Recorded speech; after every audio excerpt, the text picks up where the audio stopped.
jums gerai pažįstamų žmogumi, miela ir žavinga moterimi Galina Dauguvietyte.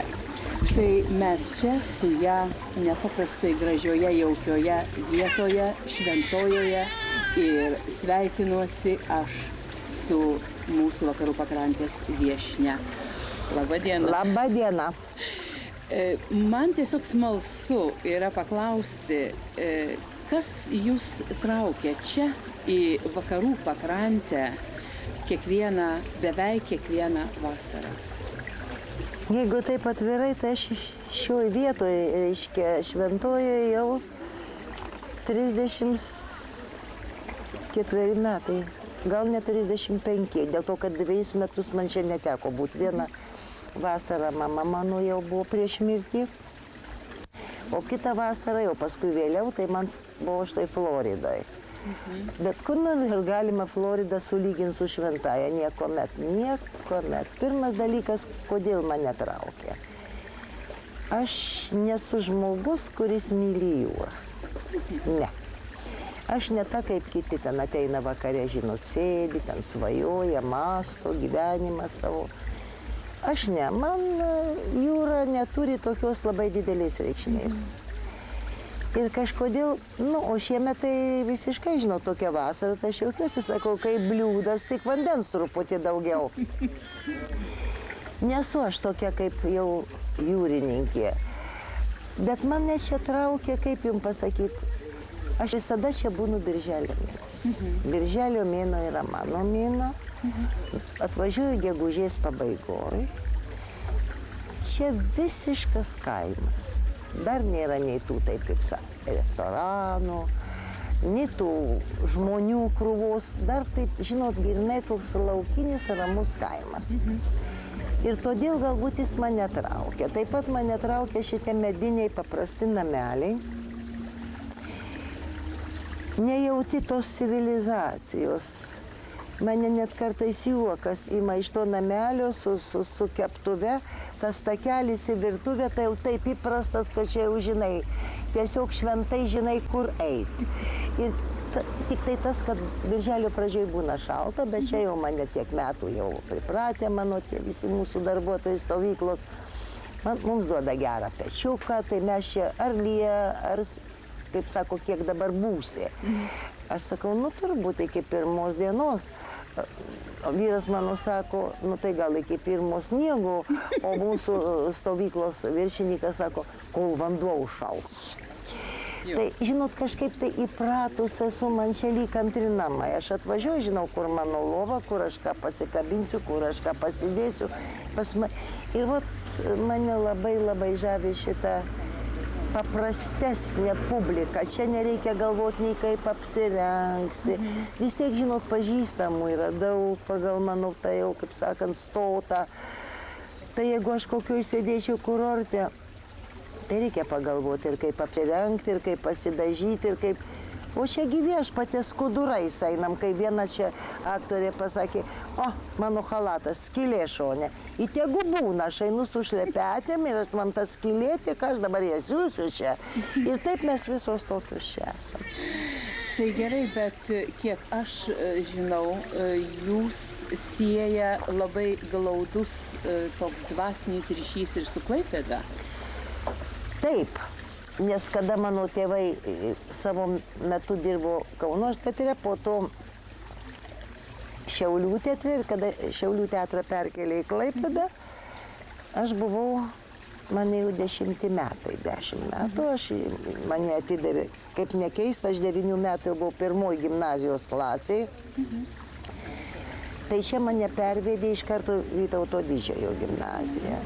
Bet aš sirgau labai, mano toks matyt laikotarpis, nieks nežinojo, kas čia su manim yra, tai aš tuos metus praleidau. Tai Klaipėda man labai pažįstama kaip tų laikų. Aš, pavyzdžiui, iš karto įvažiuoju į Klaipėdą, galvoju, čia tų laikų namas, čia tų laikų, čia tų čia atstatytas, čia kareivinės buvo, čia tas, tiltą tą pereinė.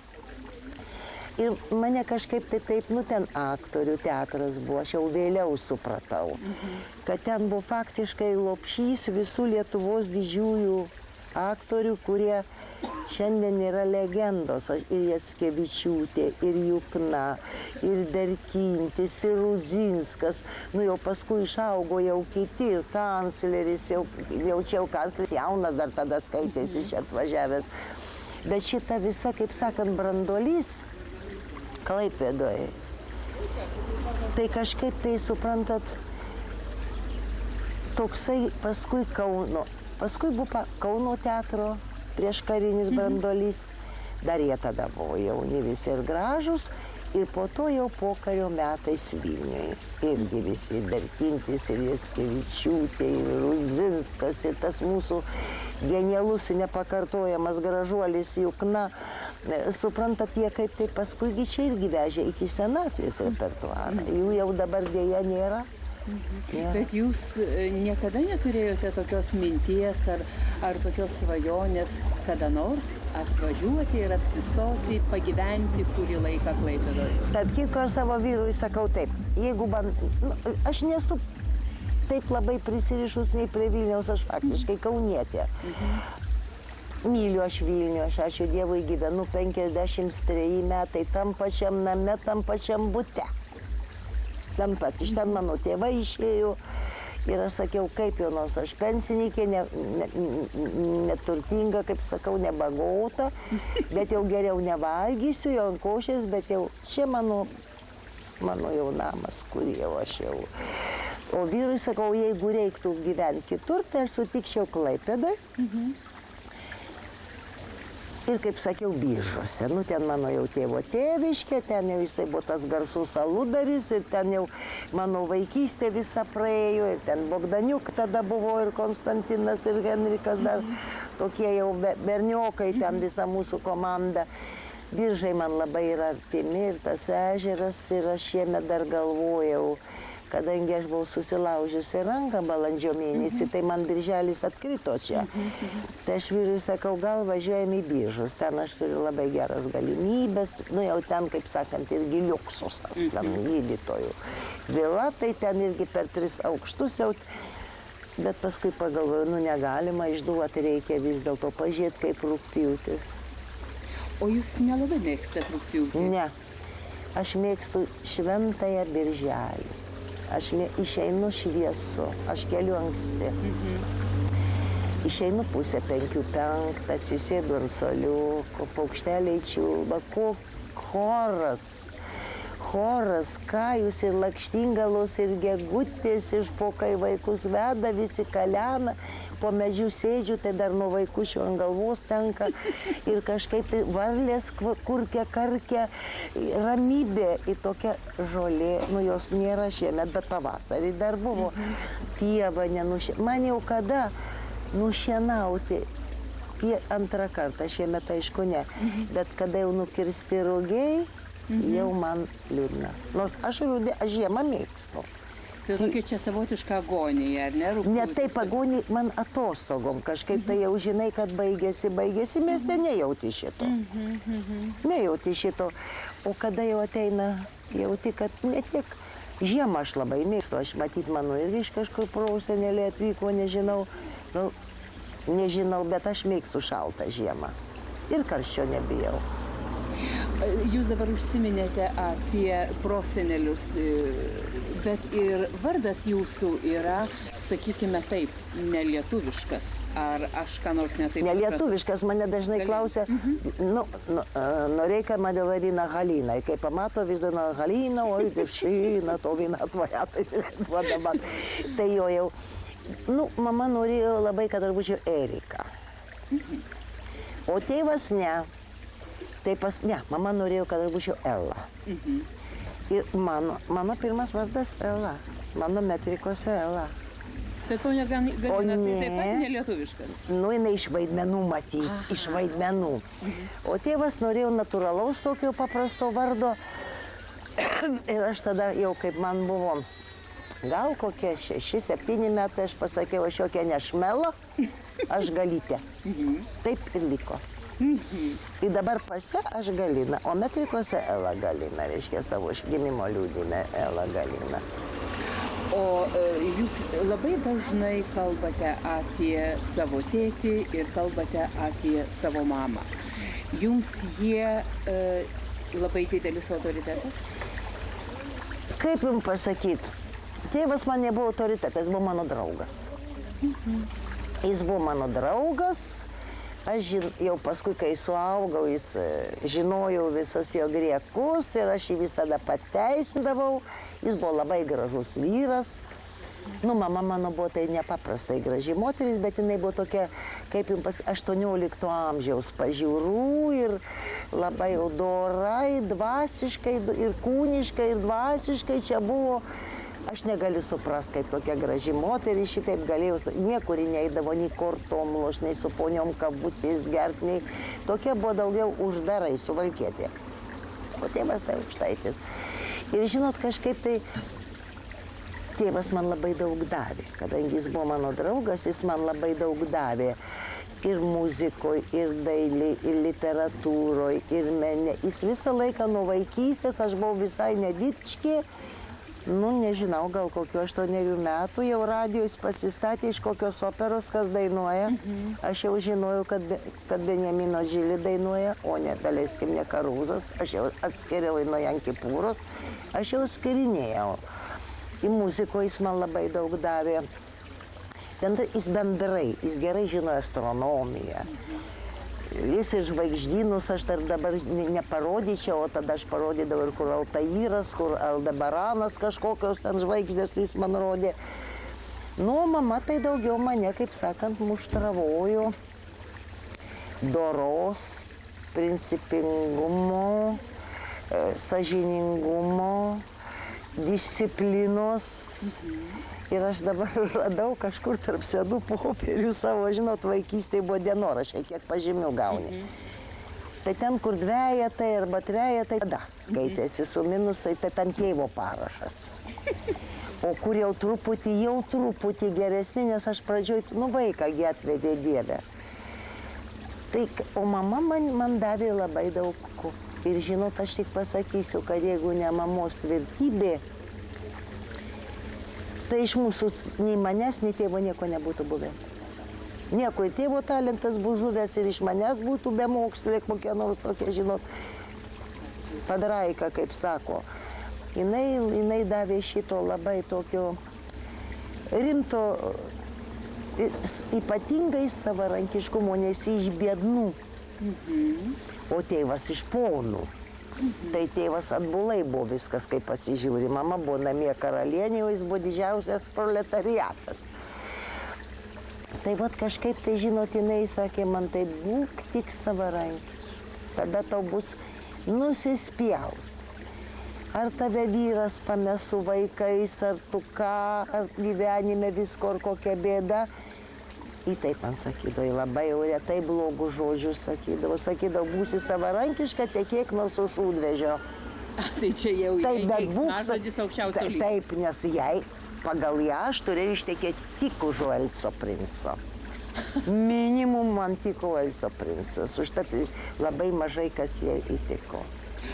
O tai jinai šitą savo savarankiškumą ir savo, jinai jūsų šeimoje buvo kaip, sakykim taip, kaip mūza, kaip tarp menininkų. Taip, jinai buvo toks. Šalia jos reikėdavo pasitemti. Taip, bet pasitemti reikėdavo. Aš, pavyzdžiui, jos biškai pribijodavau, net pribijodavau. Ir aš jums pasakysiu, iki 35 metų aš jos bijojau. Aš dariau viską taip, kad tik tai, jeigu kokią paslaptį, kad tik kaip nors nusimeluodavau, nusikombinuodavau, viską pradžioje darydavau su ją į kovą, o paskui, tai jau gal neapsimoka, tai jeigu jis sako, tai paskui irgi taip, bet padarau kitaip. Bet jinai laikė mane rankose. Bet jūs visą gyvenimą pragyvenot kartu? Kartu. Ir Vokietijoje, kartu tik Prancūzijoje, kai aš ištekėjau į Paryžių. Tai tos 2,5 metų mes gyvenom atskirai. Jinai gyveno prie Šveicarijos, aš gyvenau Paryžiuje. Mes labai dažnai Paryžių siejame su meilė, mes sakom, Paryžius tai meilės. Tai meilės aš ištekėjau, bet aš ten meilės didelės nejaučiau. Aš kaip knygoje savo rašiau, aš ištekėjau todėl, kad visos medicinos seserys į mano daktarą buvo įsimylėję. O jis mano rankos paprašė, man buvo 17 metų. Nu tai kaip, jeigu visom patinka, nu man nieko, nu nieko. Bet tas jūsų principingumas, toks sąžiningumas, nu jūsgi galėjot prisitaikyti, ar ne? Vis tik Paryžius žmogus. Tėvo norėjau, tėvo, pas tėvą, aš grįžau ir motina, mes turėjome afidevitus į Ameriką. Mes kartu būtumėm pirmieji išvažiavę, aš gyvenau prie Konstanco ežero, čia Austrija, Šveicarija. Nu, gyvenau prie Zalcburgo, bet čia dar iki ištekėjimo karo metu su Kipro Petrausko šeima mes be jo, jis buvo Lietuvoje. Nu, tai ten daug labai tų kelionių, svietų daug labai mačiau ir kaip pasakyti, ir Italija, ir visa Vokietija, ir Korsikoje, kadangi mano vyras buvo pusiau korsikietis. Tai pavydus labai? Baisus, eikit, neduok tu Dieve. O motina gruzinė. Oi, tai įsivaizduoju šitą, jo, jisai reiškia iš tų jau pirmųjų, motina iš tų, jo tėvas buvo, kada buvo nepriklausoma Gruzija, užsienio reikalų ministras. Tai reiškia, jie pasitraukė į Prancūziją, ir motina jo, ir jinai ištekėjo už korsikiečio. Tai maniškis buvo mišinys šitų dviejų labai linksmų tautų. Labai linksmų. Tai jūs labai linksmai gyvenote. Labai po raktų būdavo, tai jis buvo gydytojas, jis turėdavo ir pabudėti viską, bet jis mane ir po raktų palaikydavo. Nu, jūs su tokie laisvai sielai? Mano laisvai siela, aš išsiuvinėjau 12 servetėlių ir staltiesę. Aš gyvenime adata mano priešas. Nu tai ką, uždaryta, vynogių pridėta, vynas pastatytas, muzika graina, o aš sėdžiu. Nu paskui, kai su lietuvių kolonija pas Bačkius būdavau ir man labai patikdavo, jau paskui leisdavo mane į tą lietuvių, reiškia, koloniją. Tai būdavo taip 16 vasario, motinos diena, reiškia, šventės. Tai, nu, tai jau ten jau aš kai jaunutė, tai jau tokie būdavo pas juos, dar nebuvo tas namas pasiuntinybės rusų atimtas. Atsimenu šitą židinį, tą lietuvišką vėliavėlę, ten būdavo tokios loterijos. Nu, kas ten, muilas, nu, ir žaidimai tokie, ten ir vyresnių buvo. O Vaškiai gyveno viršui. Tai tėvai, dabartinis kardinolas, vis po kojo maišydavosi. Žinot, vaikas, nu jam buvo kokie 10 metų tada. Ar 9, eigult. Jo, eigult, nesimaišyk po kojom, eigult. Varau, nu tai žemašyk pasišok, norim. Tai va ten paskui ta lietuviška kolonija buvo. Bendrai labai įdomu. Bet jūsų ryšys su tėčiu yra niekuo nepamatuojamas. Niekuo. Aš ir pasakiau, aš pas tėtį nuveinu ant kapo, man smagu. Jis mane rūkyti, ne, aš rūkiau anksčiau, bet mūdu parūkydavom, tada buvo papirosai, žinai, iš šitos muždavom, abudu bandydavom, kokie tabokį geresnė, abudu ten visokius kasbekus, mama tai buvo siaube. Tai čia jau mes su juo, štai, aš dabar atsisėdu pas jį labai didelis antkapis, tai kada jis, aiškiai, jau pasimirė, mama uždėjo tuos akmenis. Tai sakė, nu va, Vasiliūtė ant Dauguviečio kapo šitokius akmenys užritino. O Kymantaitė sakė, tai tu dabar pergyveni. Dauguvietis tokiu temperamentu paskutinę teismo dieną jis pirmas išlys.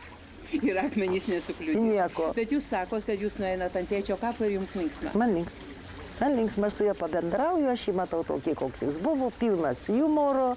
O ant mamos kapo? Ant mamos tai, žinot, aš jau kaip taip aš jaučiu tokią savo kaltę, kad gal aš į tėvą nusilavus charakteriu, kad gal jį norėjau mane kitokią matyti. Jaunystėje žinoma, dabar tai gali būti ir patenkinta manim. Nu, iš viso patenkinta, kaip aš pradėjau dirbti Petraičių šeimai, pamatė, kad aš jau dirbu, kad aš, nu kągi, aš gimęs tėvas mirė, mes likom kaip sto, nei pinigų, per karą viskas dingo. Man nepaprastai daug padėjo Jonas Švedas, jis mane paėmė, aš į teatre nenorėjau būti.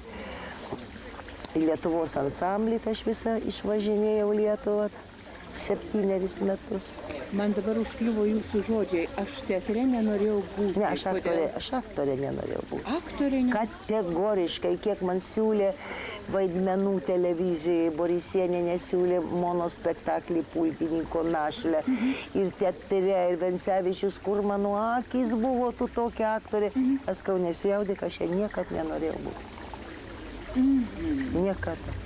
Bendrai mano tikras pašaukimas, aš galvoju, tai turėjo būti operos režisierė. Ašgi baigus muzikologiją muzikos akademijoje. Tai jums muzika yra ypatinga. Taip, aš į dramos teatrus beveik nevaikštau. Visada? Ar tik dabar? Visada. Ne, tada jau, ne, beveik galiu pasakyti visada. O operoj tai mano prasidėtos kėdės, prasidėti drabužiai, viskas mano opera, aš mintinai visą žinau. O reiškia, šiandien ne tik tai dramos pastatymai yra tokie, nu, sakykime taip, modernus, bet ir opera įgauna šitų bruožų, nebe tokios scenografijos, nebe tokie rūbai. Kaip jūs žiūrite į šiandieninį scenos meną? Nu, į dramą tai aš nežinau, kaip žiūrėti, nes aš kaip porą spektaklių pamačiau, tai aš iš viso atėjau tik todėl, kad reikėjo, bet nenorėjau. Bet reikėjo. O operoj tai, man atrodo, taip, tai jeigu ten kažkas tai ne taip, ar tie rūbai netokie, ar pastatymas ultramodernus, taigi užsimerki ir muzikos klausai. Verdi klausai. Bizet, Puccini, klausai. Tegu jie ten su chalatais vaikščioja. Jo, tegu jie išleidžia tą Madame Butterfly su bikini. Užsimerk ir klausyk gražios muzikos. O jūs, pavyzdžiui, šiandien galėtumėte įvardinti kokį nors kumyrą scenos mene, pavyzdžiui, režisierius, kurie turėtų būti jums artimesni? Nu, aš, pavyzdžiui, pasakysiu, aš labai, man artimas yra Tuminas.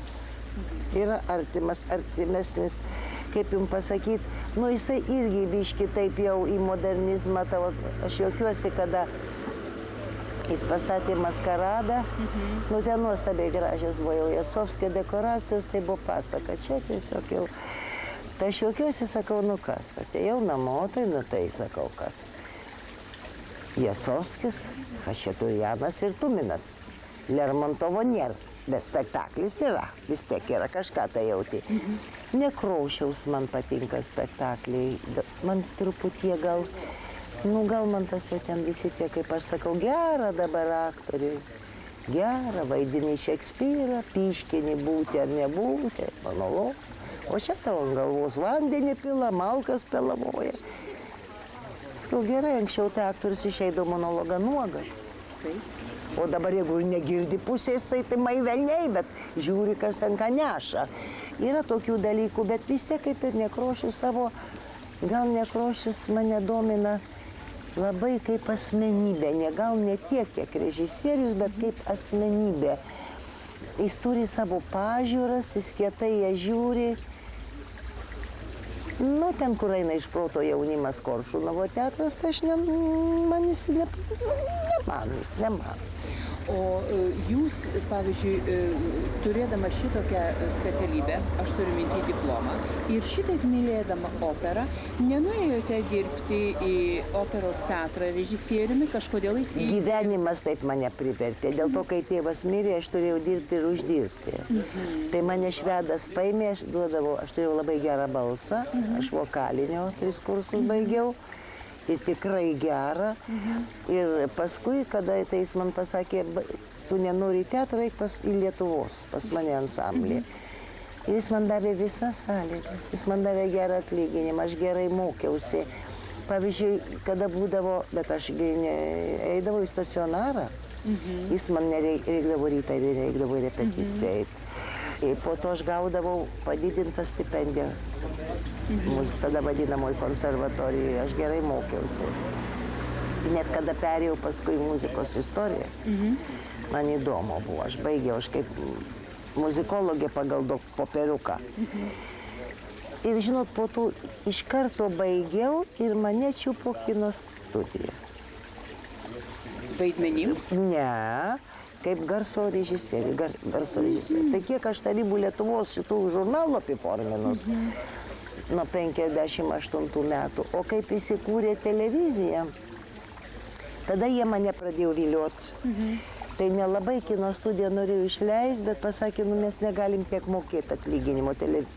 Nu tada 200 rublių daugiau, tai buvo pinigas. Tai didelis pinigas. Tai man ir Lozoraitis, amžinatilsį, buvo tada kino studijos direktorius. Jis pasakė, kaip gaila tave išleisti. Bet nu, vis dėlto mes neturim tokios galimybės. Ir aš pabuvau, tik pradžioj lyg tai muzikos redaktorium labai trumpai. Ir iš karto mane į režisūrą metė. Nu ir aš dirbau muzikos redakcijoje gana ilgai, po to prasidėjo ta garsioji Petraičių šeima, kurią išmislinau, faktiškai nežinodama, kad pasaulyje tas yra, mes gi buvom uždaryti. Aš galvoju, kad jūs tą mintį atsinešėte iš savo patyrimo tų didelių savo kelionių. Nieko aš nemačiau, taigi televizorių nebuvo, brangioji mano kelionėse. Jūs jau po to pati iš televizijos važiavot. Taip, aš atvažiavau, čia jie atsirado, pasaulio mes nematėm. Tai visas šitas vadinamas jau socialistinis valstybės, tai iš Čekoslovakijos važiavo žiūrėti, iš Lenkijos, iš Maskvos, kaip jums taip leidžia. Taip, nieks nesuprato. Mes visą laiką kalbam apie darbą, tai čia yra jūsų gyvenimas, o kur yra kita gyvenimo pusė, taip vadinama asmeninio gyvenimo pusė. Ar ji turi vietą jūsų biografijoje? O taip, jaunystėje aš tai buvau tokia daugiau šito gyvenimo asmeninio, gal ir balabaika tokia, bet dabar aš turiu 40 metų nuostabų draugą. Tikrai nuostabų žmogų, bičiulį ir, nu čia jau aš nežinau, aš jau juokiuosi, sakau, mudu tai kaip du seniai, vat kaip ateini į kapines ir pamatai, vat mirė dėdukas ir po 3 mėnesių bobutė. Taip turbūt ir pas mus bus. Tai meilė? Nu, buvo žinoma meilė didelė labai, ką jūs apie tai negali būti, be meilė žmogus negali gyventi. Apie tai kalbos negali būti. Ar ta meilė 40 metų jinai tokia? Nes kodėl aš šito klausiu? Todėl, kad... Nu, aišku, ji ne tokia. Tai va. Taigi negali būti. Tikisi, kad ne. Buvo pradžioje? Ne. Čia jau paskui draugystė ir, pavyzdžiui, aš neįsivaizduoju, kad aš galiu to žmogaus netekti. Aš neįsivaizduoju. O jums reikia didelių pastangų. Mes moterys dažnai pasikalbam apie tai, kad tu daryk taip, anaip. Pagaliau, ponia Galina, juk šiandieniniai žurnalai skirti moterims visi yra ar kaip išsaugoti vyrą, arba kaip susigrąžinti iš meilužės. Jūs pasakykite, kaip išsaugoti 40 metų vyrą, šitaip gražiai apie jį kalbėti, jisai visada šalia jūsų? Gal todėl, kad aš jo nesaugojau ir jis manęs nesaugojo. Ach jo, pilnas pasitikėjimas? Absoliučiai. Niekada nebuvo jokio pavydo? Niekada pavydo nebuvo, net nebuvo įtarimo, nei jis manęs neįtarė, nei aš jau. Bet judu pradėjote gyventi prieš 40 metų, atsiprašau, ponia Galina, bet jūs jau buvote 2 kartus ištekėjusi ir apie jūs sukosi vyrai. O taip, turėjau, buvo, kavalierių buvo nemažai. Taip, ir jisai pilnai jumis pasitikėjo. Pilnai. Ir gal tas pasitikėjimas toksai ir man tą savim pasitikėjimą, kaip sako, įpūtė. Ir aš pagalvojau, manim pasitikite, aš turiu būti patikima. Bet jūs pati, žinot, man labai įdomu, reiškia, kai aš su jumis pradėjau bendrauti ir ne šiandien, o kad ir prieš kurį laiką žiūrėdama į jūs, kalbančią susitikimuose dabar su jūsų knygos skaitytojais, aš pajaučiau ir noriu dabar paklausti, ar teisingai. Jumyse nėra niekaip, su jokių įnagių negalėtume rasti pavydo. Ne. Nėra pavydo? Niekada nebuvo nei mašinų, nei aprangos, nei namų, nenorėjau niekad turėti nieko, niekam gyvenime nepavydžiau. Tai tokia natūrali būsena. Matyt, aš sakau, kai Dievas dalino šitą, žinau, žmonėm ydas, tai kada atėjau, reiškia, pavydo, Ar jis manęs nepamatė, kad man nedavė, reiškia, šito. Nes, pavyzdžiui, jūs taip gražiai kalbate apie gražias moteris, jūs iškeliate jų privalumus. Taip. Ir nei krislo intonacija. Nei krislo. Į dabar aš žiūriu, man gražios jaunos mergaitės, ir dabar tokios lietuvaitės gražios, ir tos ilgakojės gražios, ir manęs visiškai nešokiruoja. Nu, aišku, kai jau ten, žinai, prisirengia taip, kad jau baisu žiūrėti, tai čia kita, tai čia žiūri iš kitos pusės, manau, viešpatė, nu kam tu šitaip, tu taip graži. O kokią ydą jums Dievas yra atseikėjęs? Gal man davė vieną ydą daryti žmonėms gerą ir džiaugtis, kad tas, kuriam padarei gerą, tau blogų ne. Nepadaro blogų. Neatsilygina blogų. Yra, pavyzdžiui, žmonių, kuriem man malonu. Ir aš paskui galvoju, gal čia ir yda, kad jeigu galiu, padarau vienam kitam.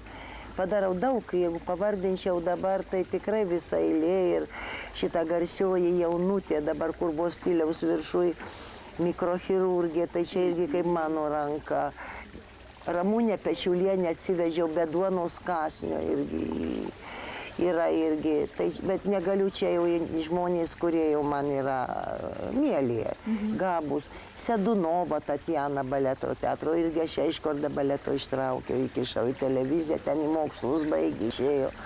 O jie, pavyzdžiui, prisimena jūsų O taip, šitie sakau, nu taip, yra kurie... Ta prasme, jie dėmesingi? Nu, ne visi. O yra, kuriem aš labai daug padariau, tai tas jau dabar galbūt ir net nežino, ar aš gyva. Ir jūs dabar šitaip žinot, iš tikrųjų mielai nusijuokėt, nes jūs pamatėt iš mano veido. Man juokas, tikrai. Ir jūs nelaukėte, kad jums kažkaip... Ne, kiek jis man žadėjo tą gerą, kai padarysiu, aš jums ir baldais apstatysiu butą, ten prinešė man šitų lapių, tų vadinamų tų tesetsų, kaip sako, važiuok tu su tais pesetsais, su tais mebliais, nereikia, mašiną aš jam gavau per 3 mėnesius, savo vardu tada. Jo, tai buvo didelė problema. Tada labai didelė problema. Ir paskui sodybą aš jam nupirkau. Nu viskas aišku. O dabar, tai dabar jau kai buvo, mama dar padėjo, tai mano pusbrolis yra iš mamos pusės. Jam 54 metai, bet jis jau 3 kartą amerikietis, bet jis lietuvis jau iš visų galų. Bet lietuviškai nekalba žmona amerikonka, bet kraujas tai jau, nu jau toks švarus, kad jau mano maižytas labiau. Jis Pentagone aukštas labai karininkas. Tai kai tą Pentagoną pyškino tie lėktuvai, tai aš jau skambinau drebėdama, jis buvo kitam flange. Tai vot kažkaip tai taip... Tai aš tada paskambinau tam jau, kur jis gražiai paminklus kalė, sakau, klausyk, būk geras. Prisimink kažką, tai atvažiuoja, reiškia, mano pusbrolis, čia jo teta, atnaujink raides, man biški padarė per 2 dienas. Matyt, pajuto šitą, bet tai jau buvo po daug metų, paskui vėl. O jūs pati neprimenate apie save? Ne. Aš jo vaikus labai myliu, jis dabar atsiskyrė su žmona, bet aš jo vaiką su ta, kur atsiskyrė, čia Šventųjų užauginau, ant mano rankų jis pradėjo vaikščiot, aš jį maitinau, tai jau tas, kur atsiskyrė jisai. Jis pradėjo atsisėdo, po to atsistojo, aš jį čia nešiojau, dabar jis 3 kurso studentas, iš manęs neišeina. Mes su juo jau jam viskas. Reiškia, jūsų namus šiaip ar taip grįžta. Grįžta tie. Bet jau čia jau ne tam žmogui, kuris viską pasiėmė. Tai teisingai tikriausiai, kaip jūs sako, Dievas paskirstė viską. Taip, ir vaikas prašau, ir pasitarėm. Jūs tikite į likimą? O taip. Ir jūs patenkinta tuo likimu, kuris jums buvo skirtas? Man atrodo, kad aš patenkinta. Aš patenkinta visų savo gyvenimu. Nu, žinoma, aš labai jaunystėje buvau šumna pana, aš labai ūžiau, aš labai mėgdavau, sakydavau, kodėl tu negeri, sakydavau, viešpatie to šventoje, aš turbūt 3 cisternas jau buvau išgėrus, kas čia darėsi savo laiku. Taigi Sodoma, Gomora. Jo, čia kai teatralai susirinkdavo, tai vienas iš Panevėžio, kitas iš Šiaulių, jiegi nesimatė. Tai taip kiekvieną dieną nuo ryto, jeigu dar lietus 2 paras, tai 2 paros kokios. Dabar mes dažnai girdime žodį bohema. Ir dabar jūs esate iš tikrųjų bent jau tam tikrą savo gyvenimo dalį gyvenusi. Mačiau. Kas tai yra, ar jūs galite pasakyti, nes mes galvojam, kad jeigu bohema, tai ten yra ir, kaip liaudis sako, ir seksas, ir keksas, ir alkoholis liejasi upėmis. Kas tai yra bohema? Bohemoj mano tėvų laikais tai būdavo geras vyriškos kompanijos, vyriškos tokios kompanijos, kaip sakant, toks, pagirimas. Aha. Ką, Kazys Binkis, mano krikštatėvis toks poetas, tai tengi sueidavo Dievė ir Vienožinskis dailininkas, ir Kalpokas, ir visi. Čia būdavo minios, žinot, bet kaip tai vyriška. Vyriška. Aš kiek atsimenu ir kiek mačiau. Ir pas Petrauskus taip pat. Man atrodo, jeigu jie norėdavo kaip sakot, kekso ar ko, tai mes šito nežinojom, nematėm, negirdėjom. Mano kartoje jau buvo su šnapsu. Mes jau čia, bet buvo jau mišri, mano kompanija buvo labai mišri. Rimantas Siparis, akademikas Višomirskis, Petras Narbutas, chirurgas, Brusokas, architektas, maišyta kompanija. Čia ne tik artistai? Ne, mano bohema buvo labai mišri, labai mišri. Bet ir labai intelektuali? Labai, mes labai eidavom visi su fantazijom ir taip toliau, labai smagiai. Ir pavyzdžiui, tų keksų pas mus, tik aš niekad neprisimenu, kad mes balvautumėm, daleiskim 9 ar 10 valandų ir kas nors pasišalintų, kaip dabar sako. Aš, pavyzdžiui, su jaunimu dabar turiu daug bendro. Aš sakau, ką dabar daro jaunimas? Sako, žolelė rūko, išeina 15 minučių, grįžta. Man tai pasako, aš nežinau, aš nebuvau. Tai kiekvieną kartą turi savo. O kiekviena. Mūdvi taip dabar atvirai kalbam, paprastai mes sakom meilę ir galbūt mūsų ir jūsų kartos žmonės tą šiek tiek sudvasintai įsivaizduoja ir gal net taip ir buvo. Dabar mes žodį meilę, jeigu jis yra, tai jis yra šalia žodžio seksas. Mes turime beveik ir dienraščiuose labai daug atviro, nuogo, kūno. Kaip jums atrodo, ar mes galim tapatinti meilę su seksu, ar jį reikia taip išaukštinti, ar čia vis tik tai yra koks nors žmonėse atsiradęs trūkumas šiuo klausimu? Man atrodo, kad yra trūkumas, dėl to, kad be meilės seksas negali būti. Negali būti. O meilė ir įsimylėjimas, ar galima statyti lygybės ženklą? Žinot, kad beveik galima. Žinot, koks įsimylėjimas, jeigu įsimylėjimas tęsiasi metus. Tai jau yra maždaug jau... Artėjam prie meilės. Jau artėjam.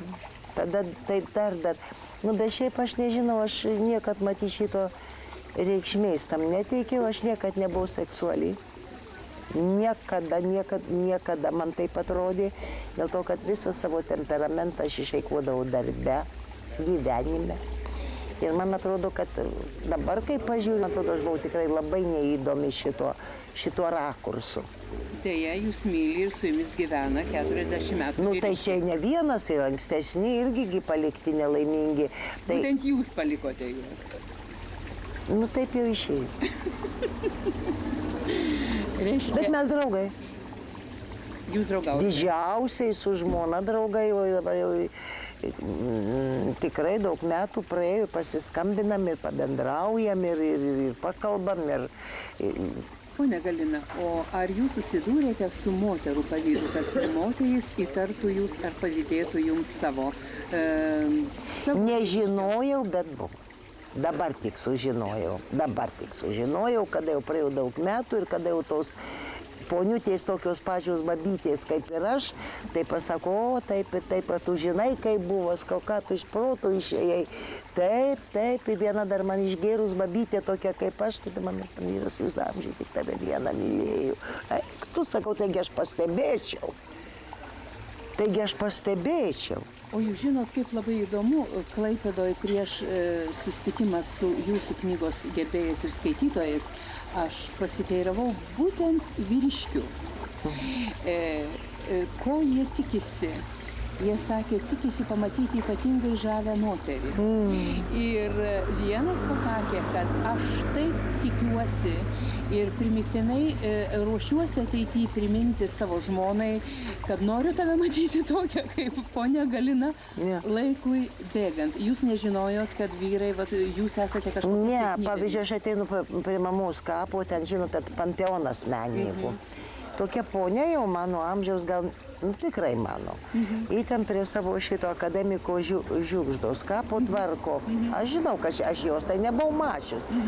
Jinai pažiūrė, oi, ponia, mano vyras sakydavo, kokia mergaitė jinai, kokia jinai buvo panelė. Ko matai. Ir žinot, kas mane domina? Man labai neįdomu bendrauti su mano bendramžiais. Kaip man neįdomu. Kai mane tas vargina, kaip aš atvirai pasakysiu, nemėgstu senų bobų, tokių kaip aš. Aš jums apsakyti negaliu. Vat man įdomu su tokio kaip jūs amžiaus, taip maždaug 45, va taip. Bet su tom babom kaip aš, tai eina jos, klausyk, tai arba anūkai, arba lygos. Dar uogienės kartais. Nežinau, kad šitas manęs nedomina. Ir jau man apie šitą ne. Bet jau, kur skauda, tai visos kartais taip trumpai. Bet jau kai prasideda nuotraukos rodyti anūkų ir šitų visų giminaičių, čia dabar pora yra. Tai jūs savotiškai, sakykime, erzina arba nedomina būtent tas susiaurėjimas interesų? Taip. Kad jos neišlaikė savo interesų? Taip. Taip, ir čiagi nepasakysi, kad čia tamsa. Jo, man šitas bruožas yra šiek tiek taip pat toks, man skaud dėl moterų. Todėl... Net, žinot, pamato anūką ir viskas jau. Visos pradeda vest, rodyt, yra fainum. Yra tikrai labai, man tokie mažiukų, čia yra pora metinukų, tai labai skanus, aš mėgstu mažus, myliu labai mažus vaikus. Bet jūs susitikime kalbėjote ir apie, kaip čia pasakyti, savo netikros sesers anūką, tai aktorių Meškauską. Taip, ir knygoje parašiau, taip. Bet mes kažkaip tai nepalaikom kontaktų. Su aktoriu Meškausku? Ir su jo tėvais. O su jo močiutė, jinai mano sesuo, man yra. Ir ne tai, kad mes, aiškiai, nedraugaujam. Tiesiog tokio nėra kontakto. Pasišnekam, kad aš telefonu kalbu. Su seserim noriu pakalbėti, tai pakalbu su jos dukra, su Dariaus mama. Su Dariumi su porą kartų kalbėjus, man patinka jis intelektualus, nekvailas, humorą prilaiko, man žmogus be humoro tai jau ne žmogus. Bet, ponia Galina, labai netipiškas jūsų bruožas yra kaip moters ir dar lietuvės, būtent humoras, nes aš nežinau, gal aš nieko... Čia iš tėvo. Iš tėvo. Iš tėvo, mama tai mano buvo tokia kieta, jinai suprantavo, bet jinai humoro niekad nepaleisdavo. Niekada. O tėvas aš nežinodavau, ar jisai tiesą sako, ar jisai durnių volioja. Jūs sakote, kad dabar nemėgstate su tom babulytėm kalbėtis ir vien tik apie jų anūkus. Bet jūsų knygoje yra justi, kad vis tik tai pagrindiniai jūsų draugai pradedant tėčių ir buvo vis tik vyriškiai. Nedaug jūs moterų draugių turėjot, ar aš kažką netaip supratau? Žinot, kaip jums pasakyti, aš draugių neturėjau nei moterų, kaip draugų, nei vyriškių, bet kadangi aš buvau porą kartų ištekėjus, tai mano tuo momentu buvo vyrai draugai. O draugių tai aš turėjau gal porą, tai va, kaip Petrauskas. Kokius reikalavimus jūs keliate? Jokių, tiesiog aš nemėgstu to atviravimo visiško. Tarp kitko, vienintelė, man atrodo, kas mane pažįsta, tą aš galiu drąsiai pasakyti, niekad neužsiminėjau plikais. O kadangi aš čia mama, neužsiminėjau, tai su manim neįdomu. Moterims neįdomu? Ne, man pavyzdžiui papasakodavo, aš dirbau tiek vienoj vietoj, toj televizijoje, aš niekad nežinojau, nei kas su kuo guli, nei kas įsiskyrė, nei kodėl. Tai kai man moterys papasakodavo, tai aš nesakau, kad man buvo neįdomu, man įdomu buvo, ką tu sakai. Bet kad pati šitai, ne, tai gal todėl ir nebuvo, gal ir su manim nebuvo įdomu tuo atveju moterėlėm. O dabar jūsų geriausias draugas yra vyras ir jūsų diena, kaip dabar eina? Dviese. Dviese? Dviese. Ir visiškai, o čia pasakykit, Visiškai. nenuobodu. Ne, jisai sėdi, klausia, kaip tavo, reiškia, vyras gyvena. Nu, žinokit, jis vis dėlto 10 metų už mane jaunesnis. 11 beveik. Taip. Ir klausia, kaip, reiškia, tavo vyras gyvena. Sakau, turbūt gerai. Taip, tai turbūt. Sakau, aš sėdžiu, žiūriu televizorių, skaitau knygą. Jisai prie kompiuterio paskutiniam kambarį, sakau, nu, bet jis praeina, girdžiu, tualete nuleidžia vandenį, atidaro šaldytuvą, vadinasi gerai. Tai vadinasi, jūs vienas kitam neįkyrite dėmesį? Nei kiek. Bet tiek įpratę, kad kur eini, kada pareisi, kodėl tai vėlai pareisi. Ne dėl to, kad kažkur buvai, bet kur tu buvai, aš jau jaudinausi, gal kas atsitiko. O jūs nebuvote įpratę taip pat jūsų išvykos, sakykime, kūrybinės, komandiruotėmis vadinamos.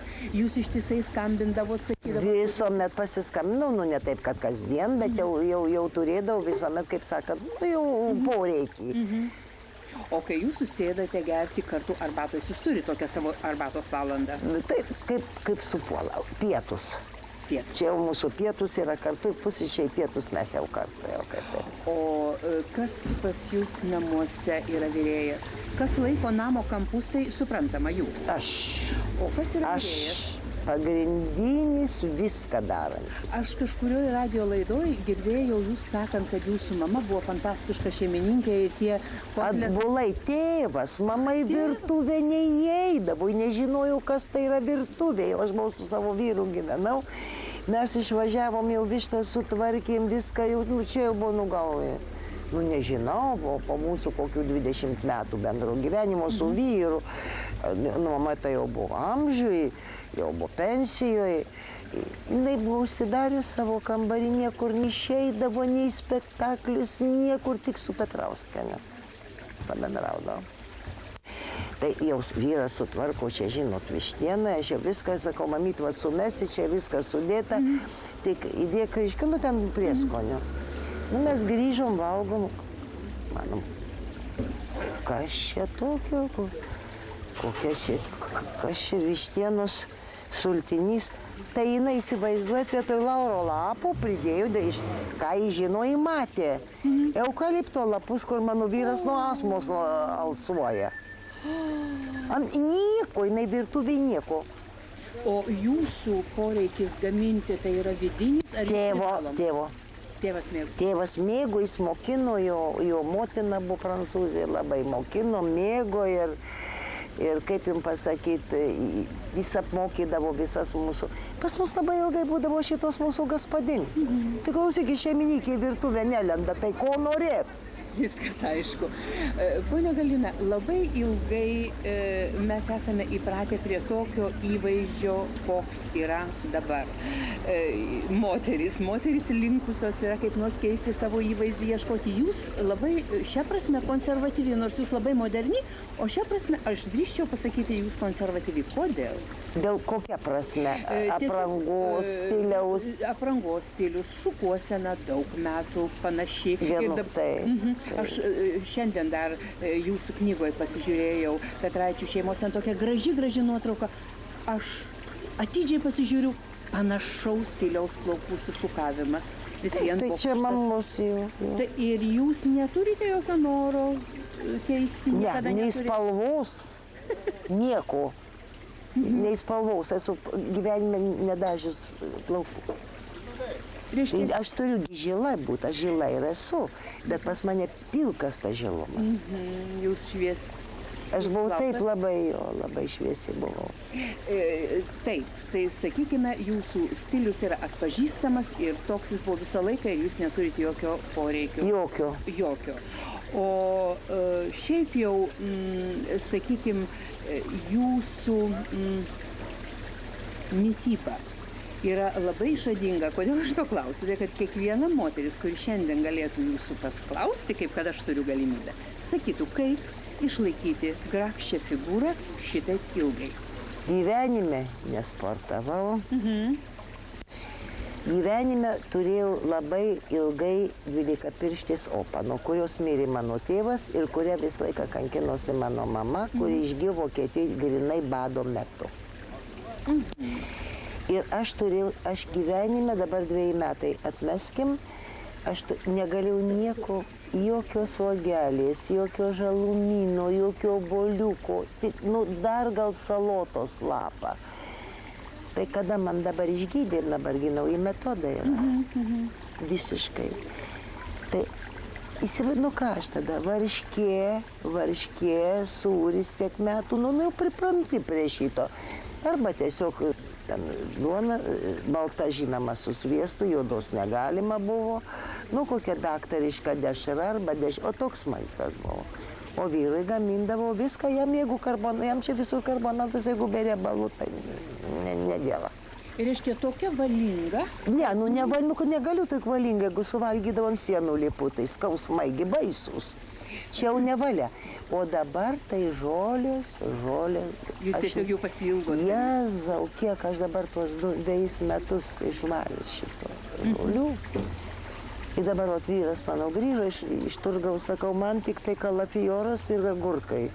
Tai aš nuveinu į turgą, jau mane pažįsta tą, kur perku, tai aš čia pati, sako, tik nuskintas, galit neplaut. Tai jau eidama suvalgau du.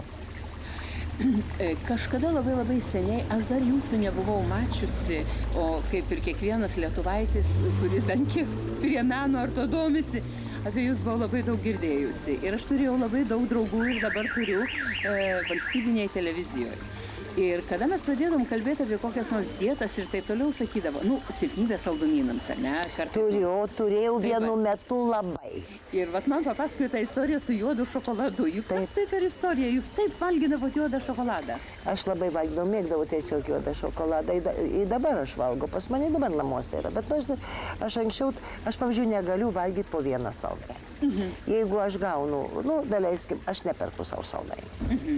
Perku tik bombonkės. Jeigu gaunu saldainių dėžę, aš ją turiu visą suvalgyti. Aš negaliu po vieną rytoj, kitą ne. Aš prisišveičiu, Ir kuriam laikui jūs pakaina? Ilgam. O dabar, pavyzdžiui, pernai šventų aš visą laiką pirkdavau ir tortų savo, o šiemet nenoriu. Matyt, žolės mane užmušė šitą norą. Reiškia, dar aš norėčiau jūs paklausti tiesiog kaip moters. Jūs mėgstate gauti dovanų? Pat jūs dabar pati sakėt, jūs saldainį neperkat, gauna dovanų. Kažkas taip. Negaliu pasakyti, kad aš buvau nulepinama. Gėlių aš nemėgstu. Rožių. Tai iš visų gėlių rožių nemėgstate? Mažiausiai kodėl? Jos gražios, bet tu tampi jos vergu. Naktį į vonę, galus kerpi, dieną pastatai, matai, vieną nuleido galvą, tą vėl į vonę.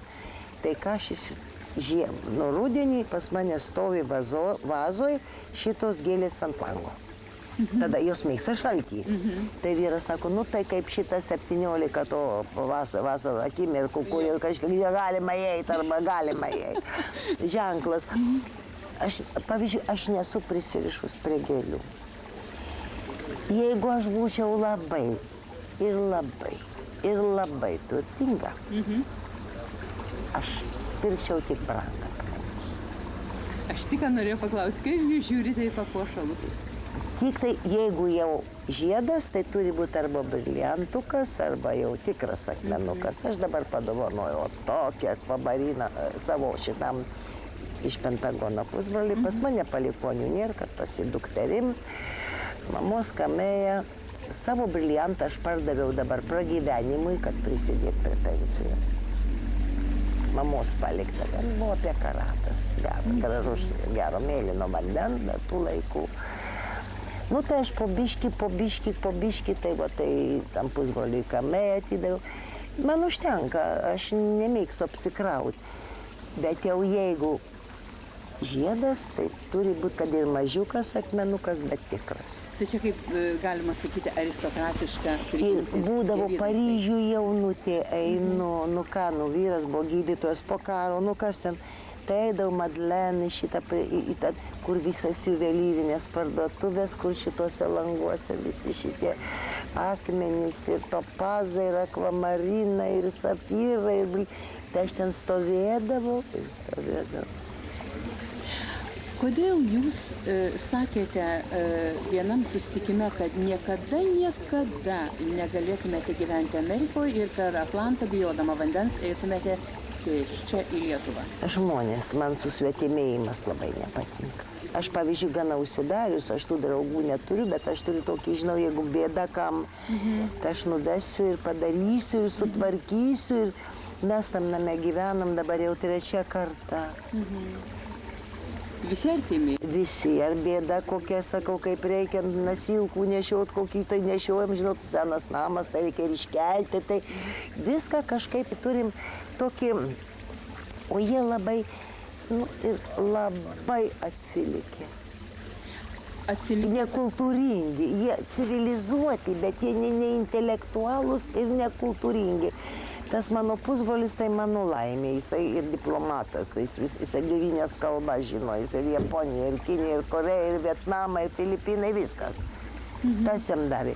O šiaip turėjau daug draugių, ten pas kurias buvau pas vienintelę draugę, kuri ištekėjus už žydo profesoriaus, ten jau, o ten aš gerai jaučiausi. Ten visai jau ne ta, o mūsų lietuviai ten gyvenantis, tai 38-9 metų Lietuvos inteligentijos mąstymas. Jaunimas pasakytų. Tai absoliučiai tas pats. Jaunimas ten toks. Ir jaunimas. Jų, kurie jau auklėja savo, gal dabar jau, aš buvau prieš 12 metų, tai man tas labai, klausiu, kas čia gyvena už sienų, mes nežinom. O ar jums neatrodo, kad dabar Lietuva kažką tokio? Taip. Ir tai bus tik tai mes labiau biedni ir mes labiau susispaudę. Ir aš galiu nedraugauti, leiskim su Jankausku ar Petrausku, bet aš žinau, kai jis prie mano durų gyvena ir jeigu man reikia palikti raktą, kad man grįžti, aš galiu drąsiai jam palikti. Pone Galina, jūs esate ir tai čia neginčijama ir nediskutuojama. Labai energinga moteris ir labai jaunatviška. Kažkada tai tokį klausimą, kai uždavė garsiai kino aktorė Sophie Loren, ji pasakė, o mano formulė tai yra spageti. Kokia Galinos Dauguvietytės formulė šito jaunatviškumo, energijos, to variklio, perpetuum mobile? Popietinis miegas. Nuo pat mažens pašiai dienai, tegu bombos krenta, tegu lyja, tegu sninga, nebent tik tai jau pradės namas žemės drebėjimas, tai gal mane išmes iš lovos mano pogulio metu. Tai mano ir mano tėvų ir mano vyro pietus, paskutinis kąsnis nuryjamas ir gult. Tai čia mano yra grinai ir aš skaitau, kad mano energija man suteikia tik tai miegas, poilsis, visiškas atsijungimas. Tai jums nereikia jokių japoniškų meditacijos būdų? O, ne, aš prieš meditacijas, aš prieš visokius jogus, aš prieš visokius, kaip jums pasakyti, ne, čia ne man. Jokios depresijos, dabar ta madoj rašo depresija, tada pakelsi jonai duot gerai į užpakalį. Viskas aišku. Dabar, bet čia tuoj pat kyla klausimas. Mes negyvename nei Ispanijoje, nei Italijoje, kur taip vadinama siesta, 2 valandas poilsiui. Mes gyvename tokiose tradicijose ir klimatinėje zonoje, kad to nėra. Ir jūs dirbote visą gyvenimą. Tai tvarkiausi 2 valandas televizijoje, pati turiu padaryti laidą. Mano reiškia, kad aš darau, niekam nereikalas. Aš nuo 8 valandų išstatau dekoracijas, po to eina apšvietimas, vien žodžiu 1:30, pirmą aš baigiu darbą. Ir manęs nėra. Arba vakare jau nuo 5. Prašau, iki 1 nakties aš darbinga, bet šitas tarpas ne tai, kad aš reiškia turiu gulėti, aš esu 100% nedarbinga. Tai jau tada geriau gulėti. Geriau. Jūsų knyga Perpetuum mobile, tai yra pirma jūsų knyga? Pirma ir paskutinė. Aš tik norėjau klausti, ar dar rašyti. Ne, mano knyga pirma ir... Ne, baikit. Aš ramiai gyvenau iki jos. Dabar jūs iš naujo ant bangos. Ant bangos, ant bangos. Dabar, ką jūs norit, 4 leidimai. Prieš mudviejų pokalbį šitą kažkaip jūs užsiminėte, kad niekada nerašėte nei vieno puslapio jokio dienoraščio. Nei vieno. Kodėl? Nu, man buvo neįdomu. Man buvo neįdomu, ką man dabar sėdėti ir rašyti, kad laiką užim be reikalo. Bet pažiūrėkime iš kitos pusės. Jeigu jūs nebūtumėte parašę šitos knygos, jeigu jūs nebūtumėte išsaugojusi tėvo archyvų, mūsų visų taip mylimo žmogaus, ypatingos asmenybės Lietuvoje, mes neturėtumėm duomenų ir taip užmirštų, nu ir kas tas Dauguvietis tam tas. Nu tai matot, aš čia iš galvos, viskas iš atminties, ne iš popieriuko, aš ne vieno popieriuko neturiu. Net kada man reikėjo laikyti egzaminus į dramos studiją pradžioje, tai aš ištraukiau bilietą apie Dauguvietį. Tėvas komisijos pirmininkas. Nu tai man Maknys, teatrologas, sako, nu jau žinoma, jos neklausim apie šitą Galinos. Nu tegu pasako, kada jisai reiškia sutartį kelintais metais su Kauno dramos teatru. Iš kur aš žinau? Tai jis kaip laikė ranką padarė, taip. Tėvas. Tai aš pagalvoju, aha, vadinasi, aš gimiau po 4 metų, tai čia, sakau, 23, sako taip. Tai tėtis jūsų nesupleris. Ir... Tai tik ta, tuo momentu. Pone Galina, aš nežinau, kaip pasakyti, bet man visuomet labai gaila, kad yra toks reiškinys kaip laikas. Taip. Ir viskam yra pradžia ir viskam yra pabaiga. Aš pasiruošus.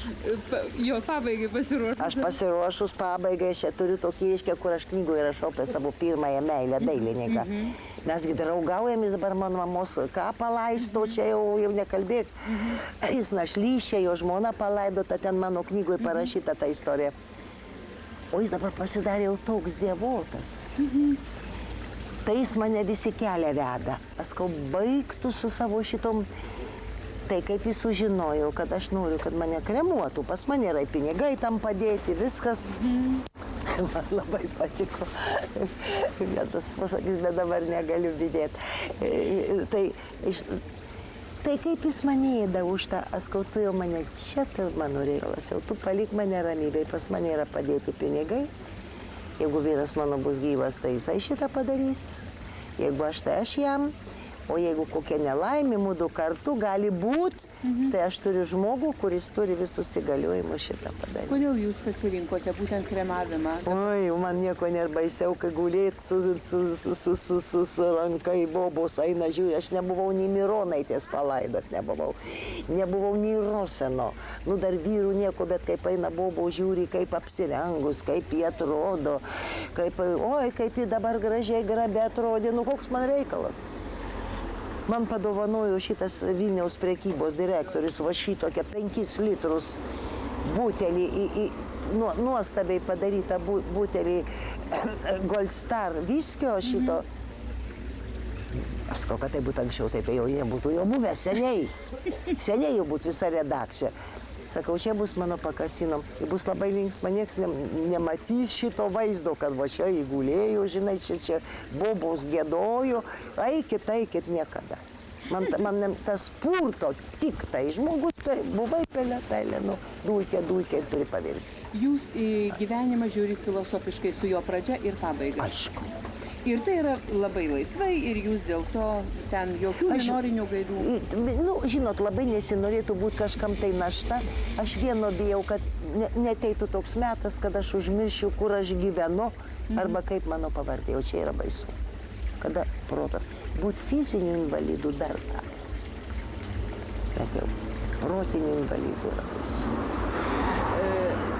Toje vietoje aš labai norėčiau kažką tokio patetiško pasakyti, bet aš galvoju, kad nieko nėra labiau įprasminančio, kaip jūsų knygos pavadinimas. Amžinas variklis ir labai sunku įsivaizduoti. Pavadinimas mane juokas, mano knygos, nu kaip amžinas variklis, nu, Čia yra jūsų gyvenimo būdas. jūsų esmė. Judi, kol gali, klausė, kaip tu ranką sulaužiai. Sakau, durnai. Nu, suprantu, eina moterėlė, paslydo, užkliuvo, nukrito. Tai ne. Sėdėjau ramiai, atviras balkonas, įsirengu, žiūriu televizorių, vėjas papūtė, užsimečiau dėkiuką, kaip sako kaime. Pabeldė kaimynka į duris. Nu tai atsistočiau, kai žmogus, nusimčiau tą skudurą, tai atsistojau bėgom, reiškia, pagal savo charakterį susiviniojau ir kai dėjau. Išmiegojau naktį, rytą sėdau į troleibusą, nuvažiavau į polikliniką, visų tokios akys dulūžiai žaste. Sako, tai jums neskaudėjo, tai jau tai rentgenologinis skaudu. Skaudėjo, maniau, bobutė susitrenkė, nu tai skauda naktį, nu ką nori, tai viskas. Sako, ką jūs ateina, vyrai dėjuoja, sakau, nu vyrai tai iš viso dėjuoja.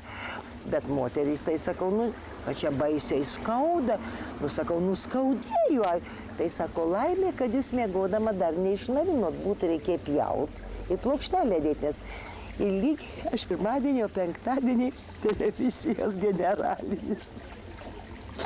Irgi taip pat. Irgi tas pas. Ir kad mok televizijos 45 metis, nes buvo būdų vienodi, jis kairė ir aš. Ir lygiai tas pas. Ir abudu gipsuoti atėjo. Ne, gipso nededa. Deda dabar, kaip čia gipsuoti. Įtvarą, ne įtvarą net. Čia kažkokį batoną deda, paskui į mes šokom pagėrę. Jam makaluojasi kairė ranka ir man, tai sakė, nuotrauka dar buvo kažkokiam laikraštį. Ponia Galina, aš turėčiau dar daug po jūsų O jau taip jau mes daug pasišnekėjom. Iš tikrųjų, šiuo atveju man jau gaila, kad laikrodis rodo mums tą laiką, kaip jūs, dvi profesionalės, eterinis laikas, kaip ir baigėsi. Aš norėčiau dabar jūsų paprašyti. Visiems savo gerbėjams, visiems televizijos žiūrovam, ką Galina Dauguvietytė šį prasidedančio rudens laiką galėtų pasakyti? Nieko. Niekam nieko nelinkite.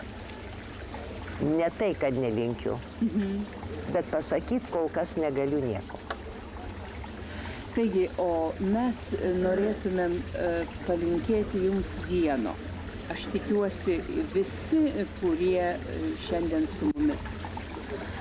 Tegu jūsų knygos pavadinimas būna tas simbolis, kuris leis sulaukti galbūt ne vienos dar jūsų minties ir ne vieno jūsų darbo, bent jau humoro ir plačios šypsenos mums, kad ji būtų kiek tik galima ilgiau, nepaisant to, kad jūs sakote, kad jūs esate pasiruošusi viskam, tai išmintingo žmogaus požiūris, pasiruošęs viskam. Bet mes norime, kad mes karts nuo karto galėtumėm prisiliesti prie tų savybių žmogiškų, prie to moteriško žavesio, kurį jūs turite. Ačiū Jums labai už pokalbį. Ir pabaigai dar norėčiau pasakyti, kad žinotit, gali būt, bet vis dėlto niekas nenorėjo mirti. Kaip filosofiškai tai bežiūrėtumai. Bet jūsų atvykimas čia ir buvimas